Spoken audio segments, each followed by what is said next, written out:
حبايب قلبي عاملين ايه؟ كل سنة وانتم طيبين.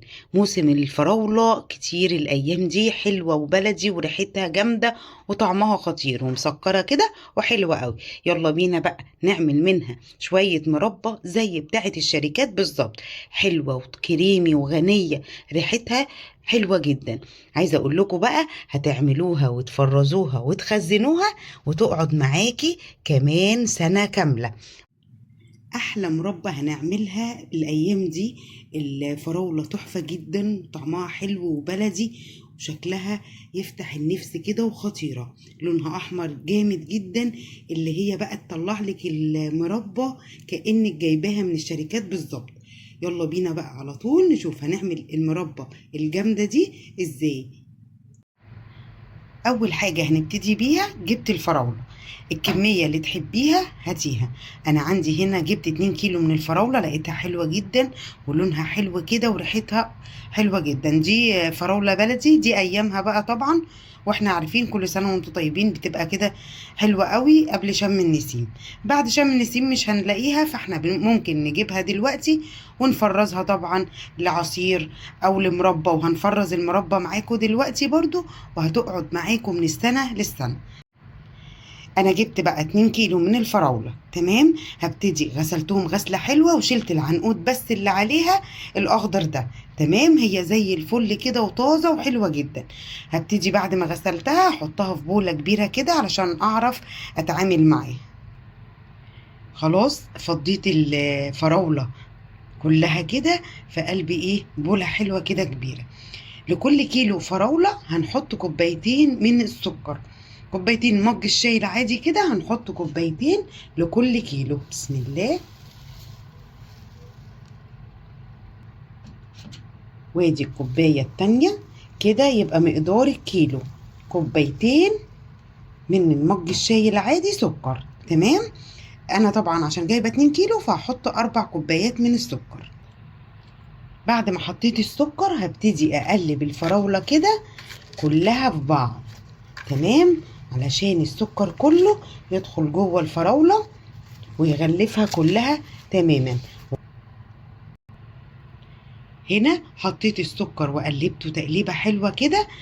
بصوا مفيش فراولاية ما فيهاش سكر. هغطيها بقى واحطها في التلاجة، والصبح ان شاء الله نشتغل فيها على طول، وهنعمل احلى مربى تقعد معاكي سنة كاملة.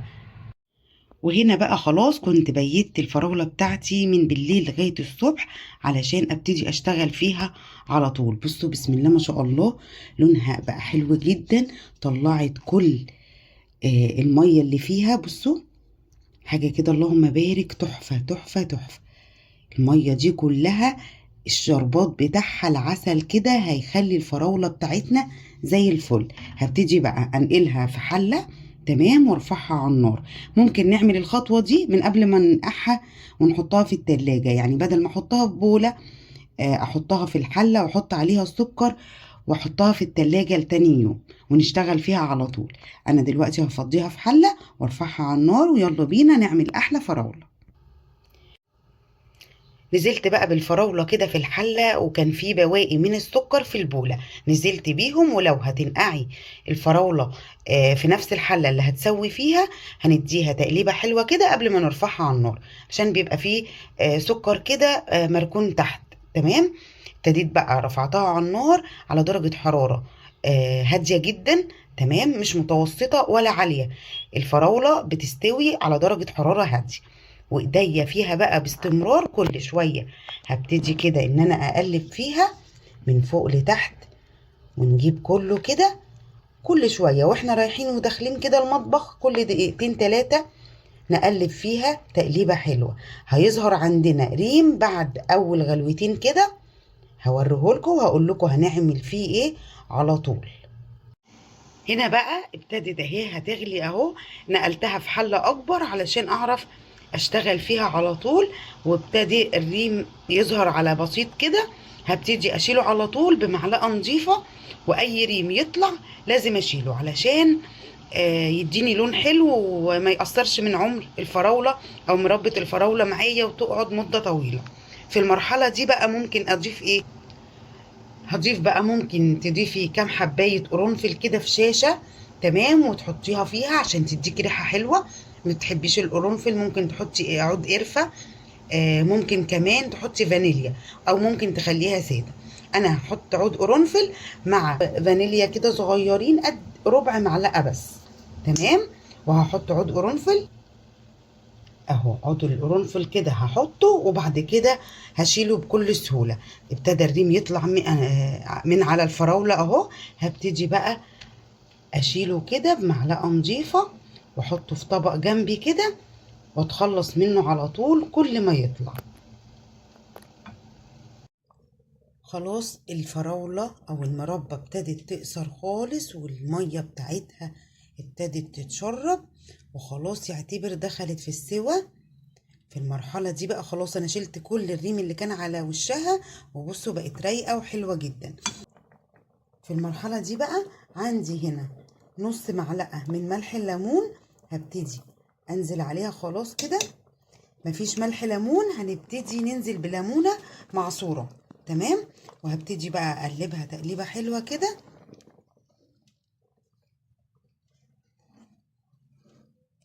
لغاية بقى ايه ما القوام يبتدي يتقل معايا، تمام.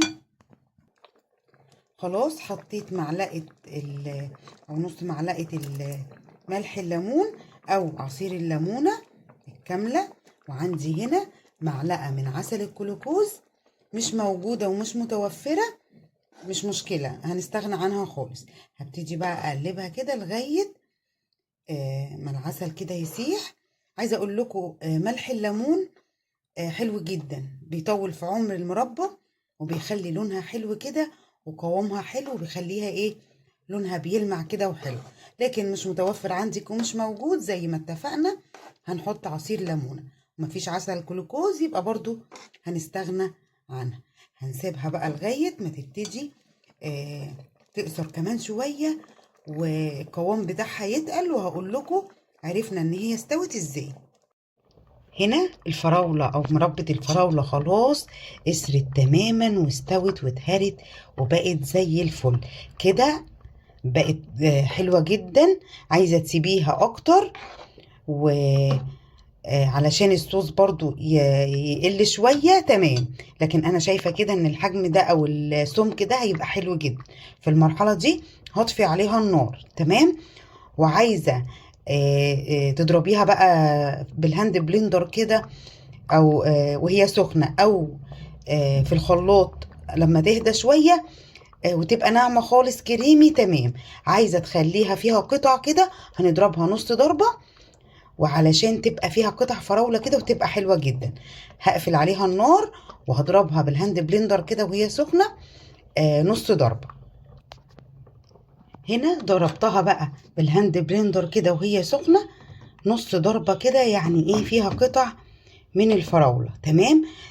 طبعا قبل ما اضربها طلعت عود القرفة ركنته على جنب. في المرحلة دي بقى خلاص حطيتها على النار تاني، سبتها على النار تغلي غلواية واحدة بس. هشيل منها اي معلقة او الهاند بلندر، وهسيبها ترتاح كده او تهدى شوية، وبعد كده افضيها في برطمانات. عايزين بقى تعرفوا او تختبروها انها استوت ولا لا ازاي وكده تمام التمام، هقول لكم دلوقتي. مثلا بمعلقة، او بنحط حبة في طبق كده، وهنعمل بصبعنا كده. لو ضموا على بعض الخط ده هتبقى لسه عايزة سوا تاني، لو ما ضموش على بعض يبقى كده المربى بتاعتنا استوت وتمام التمام. هنشيلها بقى كده، هنشيل المعلقة او اي حاجة فيها، هنديها غلوة واحدة كمان، هنسيبها تغلي غلوة واحدة، ونقفل عليها النار ونسيبها تهدى. وبعد كده نفضيها في البرطمانات سواء بلاستيك او ازاز، تكون كده معقمة ومغسولة حلو علشان نحفظها. هقول لكم هنعمل ايه بعد كده. وبكده وصفتي خلصت. عايزة اقول لكم المربى قلبة ريحة البيت، ريحتها تحفة جدا، طيبة وجميلة. عود القرفة مع الفانيليا ادى ريحة قوية جدا وطعم حلو قوي.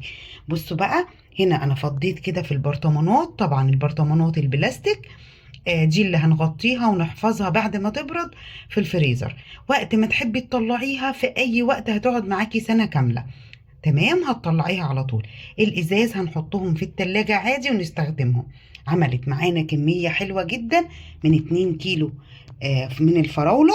بصوا بقى، عايزة اقول لكم كريمي وما شاء الله خطيرة، وفيها قطع من الفراولة. وطبعا كل ما بتقعد وبتسقع في التلاجة بتديكي قوام اكتر من كده واتقل من كده. عايزاكم بقى تجربوها بالطريقة دي، هتعجبكم ان شاء الله. تنسونيش في اللايك والاشتراك وتفعيل الجرس، وربنا يديمها علينا نعمة. والسلام عليكم ورحمة الله وبركاته.